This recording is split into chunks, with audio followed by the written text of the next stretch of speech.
बताइए। महाकुंभ की गणना जो होती है, हाँ, 12 गुणित 12 हाँ, बराबर 144। जी जी जब 12वीं बार, जब 12 वर्ष के बाद 12वीं बार जहां भी कुंभ पड़ेगा जी जी उसको महाकुंभ कहते हैं। 12 गुणित 12 बराबर 144। चलिए, अच्छा। 144 साल में जहां भी कुंभ आएगा वो महाकुंभ कहलाएगा। अच्छा। नमस्कार साथियों, मिशन शिखर चैनल में आप लोगों का स्वागत है।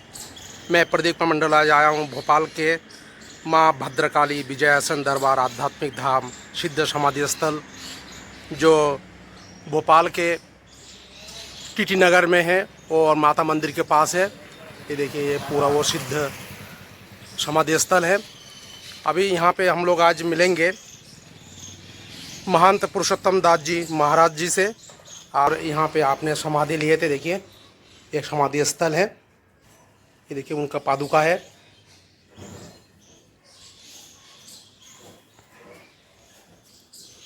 ये मंदिर है। साथियों, ये जो आप जोत देख रहे हैं 25 साल से लगातार जल रही है। आप है महंत पुरुषोत्तम दास जी महाराज, चरण स्पर्श महाराज जी। आपने समाधि लिए थे। महाराज जी से हम लोग आज इसलिए आए हैं मिलने के लिए कि 13 जनवरी 2025 पौष पूर्णिमा से 26 फरवरी 2025 तक प्रयागराज में आयोजित होने वाले महाकुंभ मेले के बारे में हम लोग कुछ जानकारी हासिल करेंगे, जो महाराज जी के श्रीमुख से पूरी जानकारी हम लोग आप लोगों को बताने की कोशिश करेंगे। महाराज जी, आपके बारे में कुछ बताएं हमारे दर्शकों को। मेरे बारे में क्या जानना चाहते हैं? कि आप ये जो बाबा बने, इसके पहले आप गवर्नमेंट नौकरी करते थे और आज इस क्षेत्र में आज आप आए हैं, कैसे आए हैं, कब कैसे प्रेरणा मिली है, ये सब बताएं आप। देखिए, ये बचपन से ही मेरे परिवार का जो जैसे पूजा पाठ से संबंध था। मेरे पिताजी भी मेरे इसी तरह से पूजा पाठ करते थे और माता जी की सेवा करते थे, तो उन्हीं की प्रेरणा से मुझे ये लगाव बचपन से ही रहा। मैं अपने पिताजी के साथ ही पूजा पाठ में लगा रहता था। उसके बाद मैं पढ़ाई लिखाई के साथ साथ पूजा पाठ भी करता था। उसके बाद शासकीय सेवा में हो गया। मैं 1983 में मैं शासकीय सेवा में पहुंचा और शासकीय सेवा में रहते हुए मैं सनातन की जो परंपरा है उसका निर्वहन बराबर करता रहा हूँ। तो आपको शासकीय सेवा के में रहते हुए आपको समय मिल पाता था इस टाइप के, मतलब जैसे आध्यात्मिक कार्य में? मैंने शासकीय सेवा भी सुचारू रूप से की है। जी जी। परिवार में रहते हुए अपनी साधना को भी मैं महत्व देता रहा हूँ और अपनी साधना को पूर्ण करता रहा हूँ। अच्छा अच्छा। और 30 वर्ष से लगभग, मेरे को 30 वर्ष से तो मैं बिल्कुल ही सन्यासी जीवन जी रहा हूँ। अच्छा अच्छा। और पूरी तरह से सनातन धर्म का निर्वहन कर रहा हूँ। अच्छा अच्छा। आज आप कौन से डिपार्टमेंट में थे? मूल विभाग गवर्नमेंट सेंट्रल प्रेस था। सेंट्रल प्रेस था। अच्छा अच्छा। और उसके बाद जीएडी सेक्रेटरी होशियार सिंह जब वहाँ पे कंट्रोलर बन के आए जी, तो मुझे मंत्रालय ले आए थे वो। जी जी जी।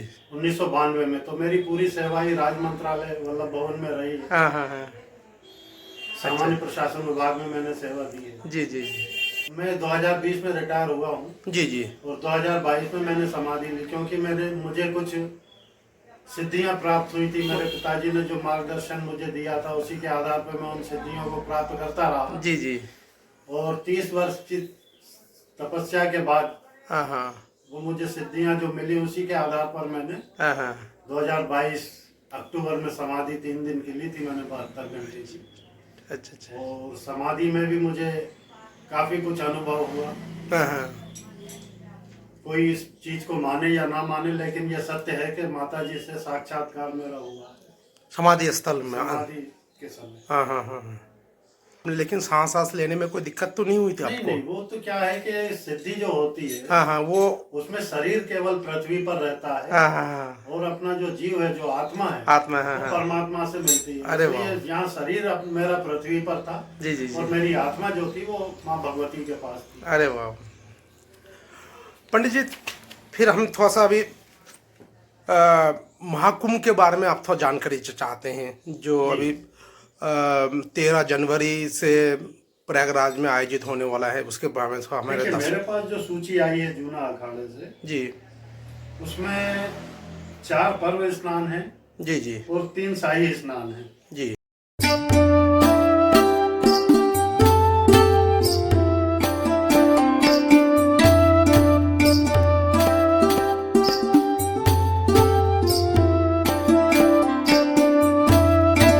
अब शाही स्नान का नाम शायद बदल के उसको राशि स्नान बोल दिया है, रख दिया गया है।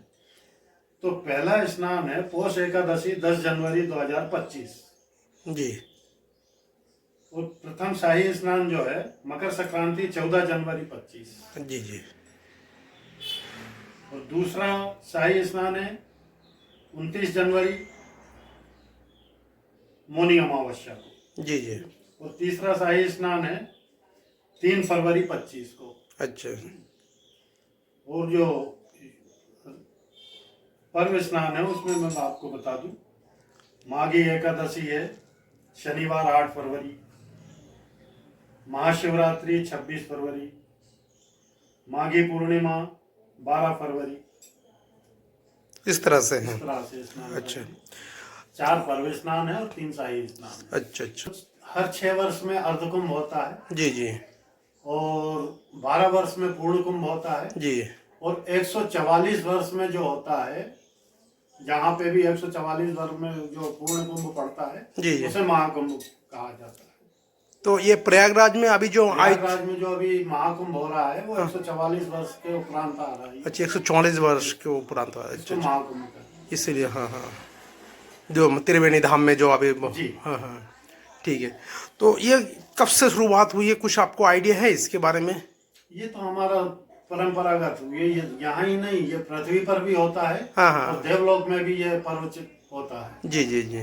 तो ये तो सनातन की जब से उत्पत्ति हुई तब से ये पर्व चला आ रहा है। जो शाही स्नान जब होता है उसके बाद आम जन के लिए जो पर्व स्नान होते हैं, जी जी वो आम शाही स्नान में जो साधु संत महात्मा लोग जब स्नान कर लेते हैं हाँ हाँ। तो उस समय क्या होता है कि परलौकिक अलौकिक शक्तियों का समावेश रहता है वहाँ पे। अच्छा अच्छा। तो उनके स्नान के पश्चात जो भी स्नान करेगा कि उसके रोग दोष पाप सब दूर हो जाते हैं। जी जी जी। इसलिए ये महाकुंभ का स्नान का महत्व बहुत ही महत्वपूर्ण हो जाता है। अच्छा अच्छा। देखिए 144 वर्ष में जब पूर्ण कुंभ जहाँ भी आता है उसको महाकुंभ कहलाता है। अच्छा हाँ। हर 3-3 वर्ष में 4 जगह अपने कुंभ लगते हैं। हर जी। 3 वर्ष में 3-3 वर्ष के अंतराल से हर जगह तो 4 जगह लगते हैं। जी जी। प्रयागराज है और अपना उज्जैन है, हरिद्वार है, हरिद्वार है हाँ और नासिक है। नासिक इन में। 4 जगहों में कुंभ लगते हैं। अच्छा अच्छा अच्छा। और अर्धकुंभ कहाँ कहाँ लगता है?